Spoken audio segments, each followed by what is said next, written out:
there, welcome back to Cork Stats, powered by the Mayo Media Network here on YouTube, presented by Jock MKT, the very best brand new daily fantasy app where Wall Street meets Main Street meets 161st Street. Download the app for free. Use the code MMN for Mayo Media Net. They're going to match that first $100 for free. If it's free, it's for me. And we don't just talk it, we do it. We are up in the arena every single day. We have the scars, the black and blues, and lately the fat pockets to prove it. Love the Jock MKT, man. But even if you're not playing Jock MKT or you're not allowed to where you live, I really think all these stacks we point out are viable for daily and DFS. They're all, man, total base bets I've seen people go with because we're just identifying the stacks. So that's your daily DFS Jock MKT tool. That's the first pillar of profit. On the Thursday show, we do 10 and 12 team home ads for fantasy, and then we're going to do some bets. But first, before we get into the Jock MKT, man, how we doing? I'm telling you, I am really enjoying this.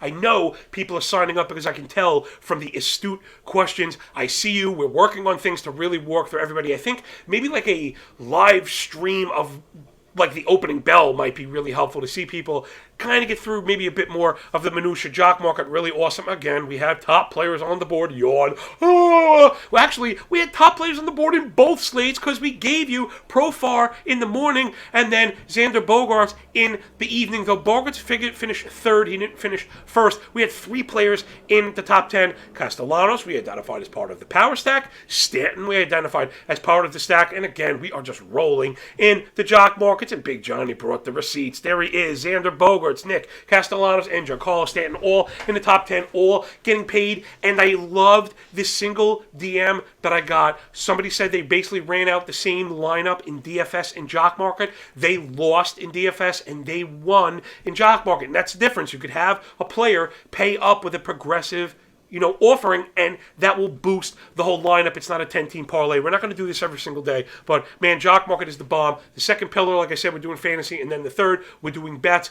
I am picking every single game around the algo, custom write-ups, the whole nine. You get with me on Twitter, at MLB Moving AVG, and I have picks on Patreon, but you don't have to pay. You thank Patty Mayo for giving me the avenue to provide it all to you.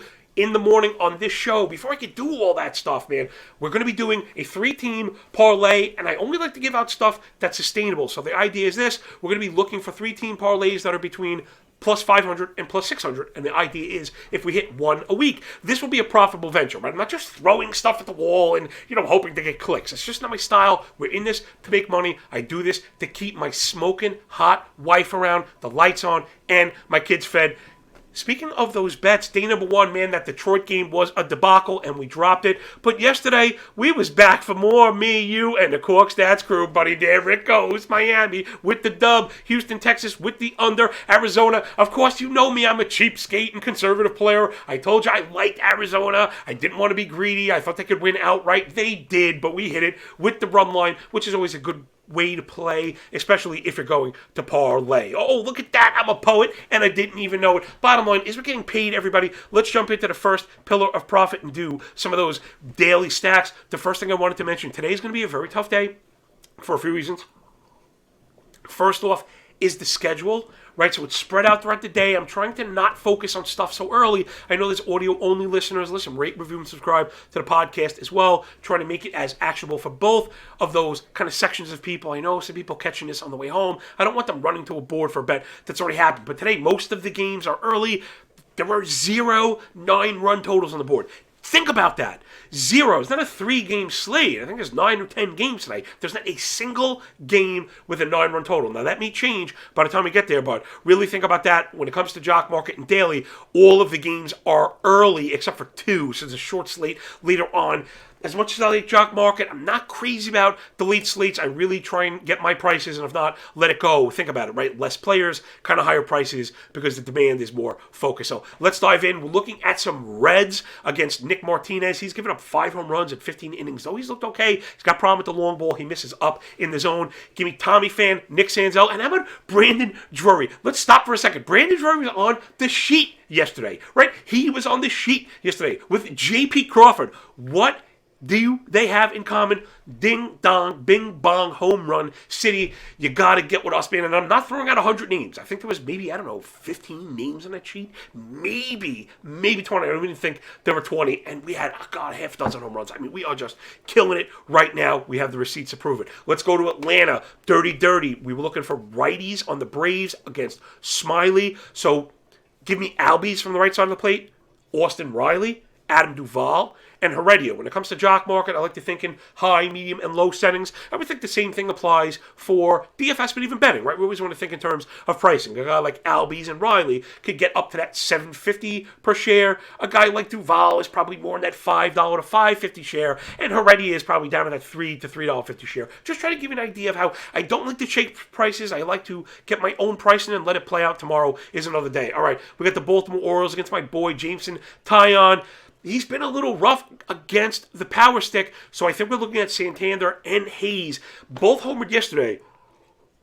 And I want to speak to this just briefly. It's not necessarily chasing home runs. I do believe they come in bunches. My model doesn't necessarily know if they hit one yesterday, but it is a small sample, so you got to be careful. I'm admitting I want to be a part of the small sample in the beginning of the season. I believe that player production comes in waves, so I want to be in on the wave. And my thing is, I'm not saying it's going to last for 6 months. Give me a guy to hit a home run yesterday. I think he's got a pretty good probability of being good for the next couple days.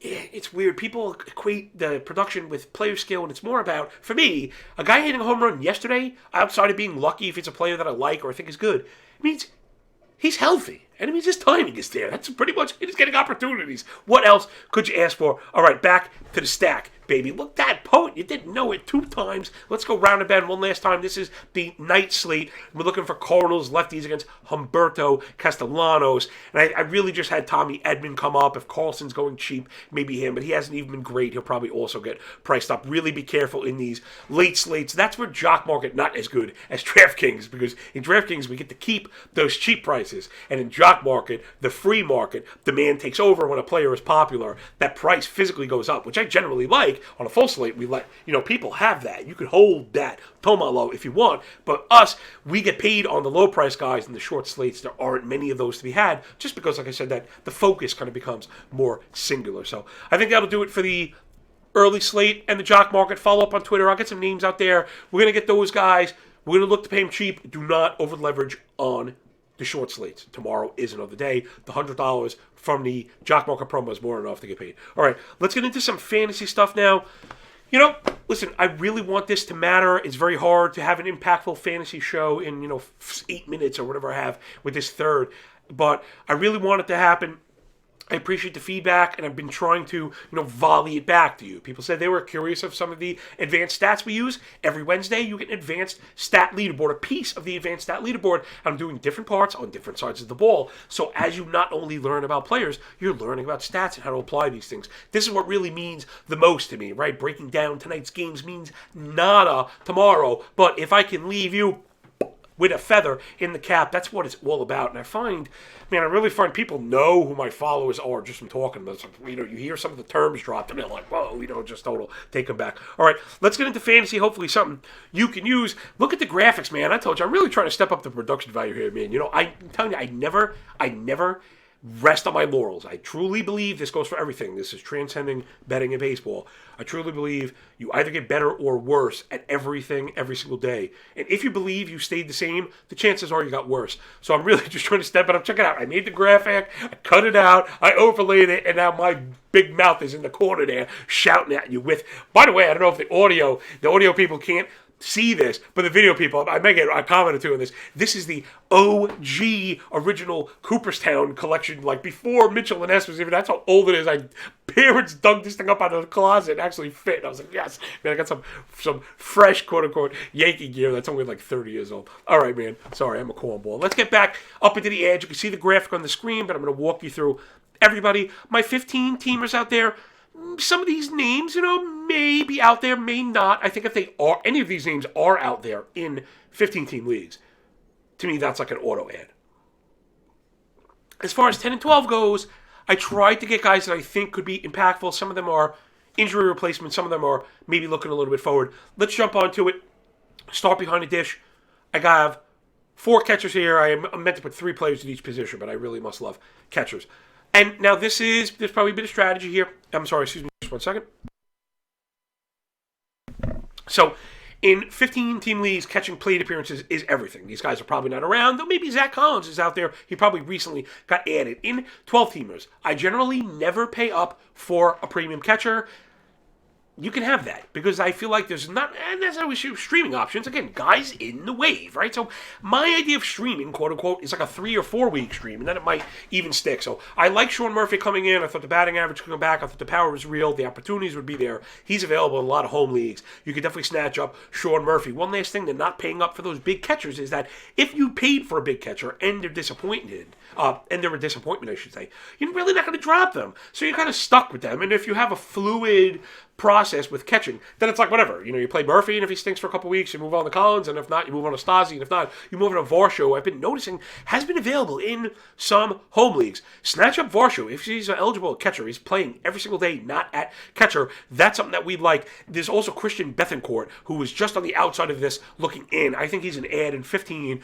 I don't know about 12s. Again, it depends on plate appearances. It depends on what you're going to stream. If you're a 1 week streamer, there are probably weeks where he's viable. All right, over the first base, it's Nathaniel Lowe, Seth Beer, and Daniel Vogelbach. The first two maybe own. Vogelbach, I really think, is viable. He's just leading off. He's the first 350-pound leadoff hitter in Major League history. But, I love that. I love guys that are rectangles. I wonder why. All right, so I think those guys are all viable. If they're not in there, I think you could start looking at them. Nathaniel Lowe, Beer especially, definitely viable. You over to second base. Now these guys I would not play as a U, probably not add them unless I had injuries. But Chavis, if he's still out there, I think Chavis on the Pirates is playable. Again, the opportunities are there, and that's really what we want more than anything. Nico Horner for the Cubs. He got a little more run than I thought he would. They brought in VR, who I thought would bump Horner out, and Horner's been playing, and he's been playing well. So you can add Nico Horner if you're disappointed at second base. Same for Santiago Espinal. Probably the same story. Didn't know if he'd have playing time cut out for him. He's kind of worked his way in there, and then, injuries happen. Blue Jays have found a spot for him, and he's been productive. The lineup, we want to say like on the surface, the lineups are very good. Right now, it's a bit decimated, so if he's finding himself like batting sixth for the Blue Jays, Espinal for second base, definitely viable in 12-team leagues. Over to shortstop, J.P. Crawford on the list, baby. Somebody even DM'd me about that. Actually, it was a text message, a private text message. There was like, which Crawford? Are you sure it was Crawford? Thinking maybe it was Brandon Crawford. I was looking to get a Blackburn. I was like, no, I like Blackburn. We want J.P. Crawford, and he went yard. So give me J.P. Crawford. I think is viable, really kind of undersung. Eugenio Suarez, someone I've been pumping, I think should be added in. I want to say almost all formats. I would even consider him. He's like that bubble guy on the bench, I would think. If he's not owned, you could add Suarez, and even if you just hold him and you're not starting him, because we know there's big pop in that bat for like point leagues and stuff. Over to the hot corner, third base, Alex Baum, looking good. Bryson Stott, that was my boy, not looking good. I'm taking the L on that one. On the forehead, L is for love.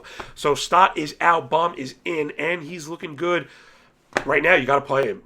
I think Baum is a must-add. I was surprised to see him on this list. And another week or two, and he won't be. The other guys at third, I've already mentioned, Eugenio Suarez and Santiago Espinal. I kind of like that also. There's a little bit of added benefit to those guys with the eligibility there. Multi-eligible, pretty much across all formats, which is always really helpful. Again, sometimes they make for a useful bat on the bench. I don't generally like to carry a lot of offense, but if you have two, swaps, midweek swaps, daily swaps, or whatever, having one of those guys really could pay off. All right, let's get into the outfield. A couple guys that I really like. Taylor Ward. Well, I had already put up this chart, and he had a grand slam after that. So, the word was probably already out. He's playing every day. He's batting at the top of the lineup. And the Angels look really good. Taylor Ward got to add in all formats. I have the number one pick of my home league. I don't think he's added. I may add him tonight. Brandon Marsh, same team. I thought he was going to get X'd out, but he's looking really good. He's looking good in these OBP, point and kind of base leagues. Hold on to him, and I think he's next man up if someone were to go down. Jurickson Profar, San Diego, again, he was on the list and hit a ding-dong. Might be on the upswing in that wave. I think you can get with Profar. Padres lineup really kind of missing a few pieces. He's getting an opportunity towards the front every single day. Hat tip to my boy Rob Dip. Every time I mention Luis Arias on the Twins, I always think about my boy Deadpool hitter. Arias kind of coming on a bit more, trying to break the mold. It's just this kind of light hitting, guy, and it might be a little bit of potential there. I'm not really pulling the trigger on him just yet, but I do want you to circle him. So everyone on this list maybe fill a different role. We do have different needs. Some players are in first place, and just because they're in the first place doesn't mean you shouldn't be looking to add into strength, even if that strength is the bench. A couple of the guys in the outfield before we move on to the bets is Naylor on the Guardians. Again, it's really opportunity, and he's hot. I don't know if this one's going to stick, but I think you can get while the getting is good. He should be good for the time being. The Guardians' offense kind of going in the tank a bit. I wouldn't be surprised with him hot if he's moving up to try and get things going. Naylor viable in 12, probably not 10-team leagues. Last but not least, my boy Ray Ramon, the bad guy, will be back shortly. I'm adding him now everywhere. I have him on a ton of draft and whole champion team just dying for him to get back. Remember, it was a suspension and not an injury. He should come back and hit the ground running. He is the Athletics' best player. There's a very good chance he's either leading off or hitting second. He's going to have the green light to run. Really get with Laureano. This is an all-format thing. If Laureano has been forgotten in roto leagues, category leagues, every kind of league, and Laureano, I think in point leagues, maybe the least valuable, but we have seen stick before. And if he starts selling out, because, listen, again, they're not very good, and those hitters are getting challenged. So if Laureano starts getting challenged, even though he's the best hitter right down, he's getting pitched around. So there really is some potential there. I really like Laureano, one of the names I really like the most here. All right, last but not least, let's get into some pitchers. Just, most of them are warm bodies that have strikeout potential. So we got Mitch Keller on the Pirates, who I was pumping. Then he didn't look good. A lot of people dropped him. Now was the time. Reacquire. He looked good. He's okay.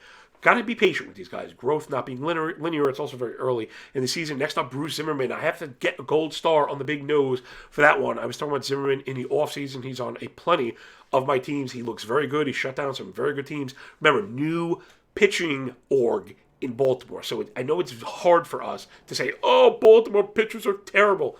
Not when the underpinnings change, right? We're always talking about input greater than sign output, that being the idea here.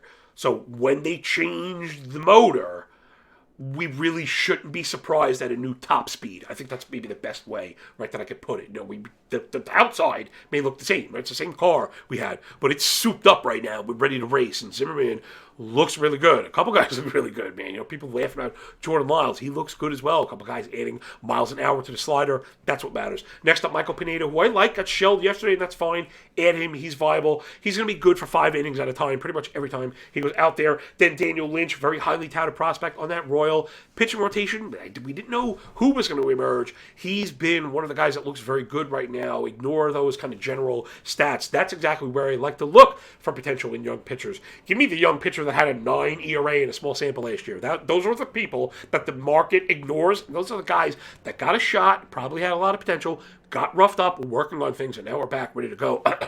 Joan Adon. There's a lot of these guys out there now. Dylan Peters, you're seeing. Bruce Zimmerman. These are all guys I have on a ton of my teams. I have the receipts, again, to back it up. Get with Daniel Lynch. Chad Kuhl, who came up on the advanced stat leaderboard. He'd really be more of a hold because he's with Colorado. But those road starts against against a bad lineup, I should say, right? He should be viable and will be available almost anywhere. Roansy Contreras is a stash right now in every format. If he works his way into that Pirate rotation, wheels up for him. You won't be able to afford him in Fab. Then Joan Adon, who I mentioned, want to hold him. Even if you're not starting him weekly, you want to be behind him before like we saw with Josiah Gray. The same idea. All that potential. We saw the swing and miss. Once the strikeouts start happening, it's going to be too late. So you got to get with Adon now. Same for Glenn Otto on Texas. Pitch yesterday. I think he was okay, but the match was really tough. It's Houston. Another great time to add young pitching after they're okay versus a great lineup.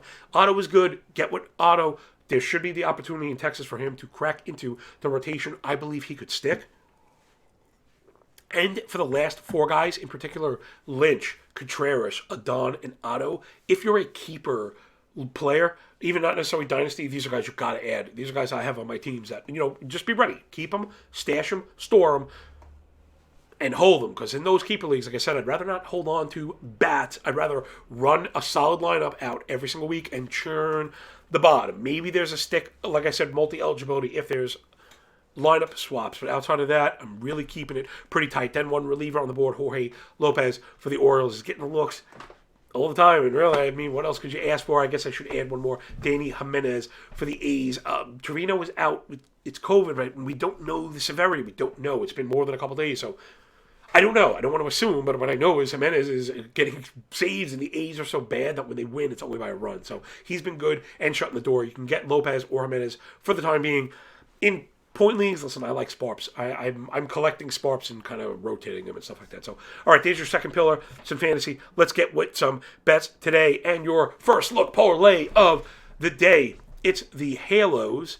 I really like Reed Detmers up against the Cleveland offense. I mentioned Cleveland offense really, really struggling. And it's not that I think Quantrill is bad at all. I think he's been okay. He more comes across as like a boring kind of quality start machine. You know, meaning anywhere between 5 and 6 innings, 2 and 3 runs. I really like Detmers. I think Detmers, the season stats, I think might be a little bit misleading. I think we're seeing progression. He's a guy that I really liked. Have a ton of my teams, and that's not why I'm pushing him here. I think we're seeing it, right? He's getting better every time. Some of the underpinnings in that arsenal looking good, and I think the Angels' offense is a lopsided win over the Guardians right now. That first couple of days, Raquan, Guardians need all those pieces, right? If you're going to be like a contact team, then you need your contact players. So give me the Angels minus 150. Would not touch this one alone, right? So again, I don't give out anything. I don't play on my own. Digging this parlay. Luckily, like I said, we hit yesterday, so this week is paid for. I'm putting a dime on it, everybody. If you're a $10 player, bet the minimum. If you're a $100 better, bet $10. If you're a $1,000 better, you bet $100. Okay, please do not overextend yourself on these. I call these dime parlays 1/10 of a unit. Again, I am quantifying these bets. It means a lot to me that people, when they follow my stuff, if they do, that they're not getting in trouble if and when we inevitably lose. That's going to happen. I know right now it just seems like everything we touch is gold, and it's because we work so damn hard, right? And we're willing to go against the market and all the things that help me, or have helped me at least, sustain profitability through my young career. And now the stuff I'm trying to pass on to you. But past performance means Ugatz. It means absolutely nothing. Zero, zilch, nada, goose egg. Past performance not indicative of future output whatsoever. What is? It's us. It's the preparation, right? It's the death. It's the taxes. It's the big dude up before the crack of dawn. It's the certainty that we get. So give me the Angels, full game, minus 150. Then I like Houston to cover the run line. You know, it's funny. I've been actually into a bit more of these. I know people have been asking me about it. Like, Johnny, I'm surprised that you're going with these run lines. I've been known to call them a greedy bet. But yeah, I mean, this is part of actually the ball thing for me. I think part of the under is the separation now. We're not looking for blowouts. Needing the run line cover, right, a spread cover, in the Juice Bowl era meant a blowout win, and now it doesn't. Now you could look for like 4-1 wins, and for really good teams, we're getting these run lines at even money or plus money. So, like, I'm taking that. I got Justin Verlander versus Martin Perez. Yeah, give me the Astros clearing the 2 runs. This one's moving around. I got it even money. I saw plus 105. I saw minus 105. Always try and get the best price you can. So I'm liking that one. Astros are starting to click up on offense. Jordan is back. Verlander looks awesome. I mean, I don't think this one's going to be particularly close. And again, in this new age, particularly close is, 5-1 is a blowout now. So I think we're going to get 5-1 Astros. Same thing tonight, the Atlanta Braves with that beautiful price on the run line. Kyle Wright versus Drew Smyly. I think we have the huge advantage as far as pitching. The Braves hit lefties. I think we have a big advantage as far as hitting. Cubs hitting is good. And I also think the Braves have the bullpen edge. So give me the 3-phase edge with the Braves. I think Wright just steamrolls them. I don't think the Cubs can keep up with him. I think he's going to give you that 6 to 7. He's going to strike out a ton of guys. I'd be surprised if they hung 1 or 2, and I think the Braves are going to be good for another kind of 4 or 5 today. So give me give you an idea of how I kind of lay out these things. I got both of these at maybe like a 5-1. So we got the Angels to win it, parlayed with Houston to cover the spread, parlayed with Atlanta to cover the spread. Those back 2 ones you could play individually if you're more of I don't want to say a serious bettor, if you're more of a professional bettor and you don't like to parlay, which I understand. Those back 2 are viable plays for 1 unit, and they may make the main board later on. But I can't put any full unit plays. I put entirely too much money on this stuff to be recommending plays that I have to bet now because I open my big mouth that until I'm fully sure of it. I will drop a dime for you guys every morning on the parlay with things that I like. That's a different story. So, all right, that'll do it from us today, man. Then the 3 pillars of profit. Patty Mayo, hat tip to you, man. Thank you for letting us provide all this stuff to everybody.